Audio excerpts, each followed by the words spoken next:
Hi friends, welcome to our channel. આજે આપણે બનાવીશું સરસ મજાની બટર રોટી. હોટલમાં મળે એવી જ બટર રોટી છે, પણ હેલ્ધી, એટલે કે ઘઉંના લોટની બટર રોટી બનાવીશું. તો ચલો બનાવીએ બટર રોટી.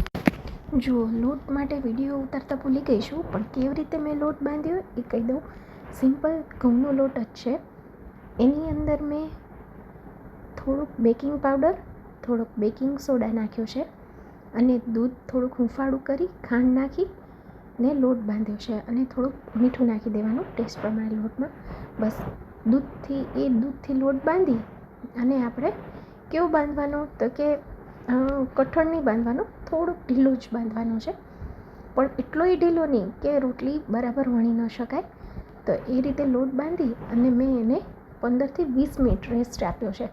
બેકિંગ પાવડર ને બેકિંગ સોડાને લીધે એ ફ્લફી થઈ જશે, ફૂલી જશે અને પછી આપણે આગળની પ્રોસેસ કરીશું. જો આ રીતનો લોટ મારો છે, જો તમે જોઈ શકો છો, ઇઝીલી આ વણાઈ જાય છે. હવે અટામણની જરૂર પડે તો અટામણ લઈને હોટલની જેમ જ થોડીક લંબગોળ વાળીશું.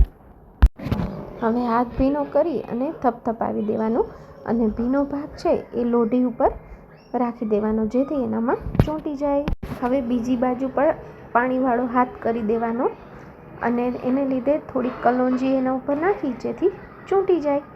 આમાં તમે કોથમીર પણ નાખી શકો છો, પણ કલોંજીથી ટેસ્ટ સરસ આવે છે. હવે લોઢીને ઊંધી કરી દેવાની. હવે પાણી નાખ્યું હતું એટલે આપણે એ ચોંટી જશે. હવે તમે જોશો, આ ફ્લેમથી જ એને પકવવાની છે અને સરસ મજાની ભાત પડે છે.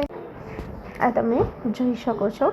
ખરેખર ઓરિજિનલ ટેસ્ટ બટર રોટી જેવો જ આવે છે, જે હોટલમાં ખાતા હોય, પણ હેલ્ધી વર્ઝન છે. ઘઉંની બનેલી છે, પણ હા, જ્યારે જમો ત્યારે તરત જ બનાવી લેવાની. મેં આને કોર્ન કેપ્સિકમ સબ્જી સાથે સર્વ કરી હતી. બહુ જ ટેસ્ટી લાગે છે, યમ્મી લાગે છે. એકવાર જરૂર healthy version of butter roti try કરજો. Thank you.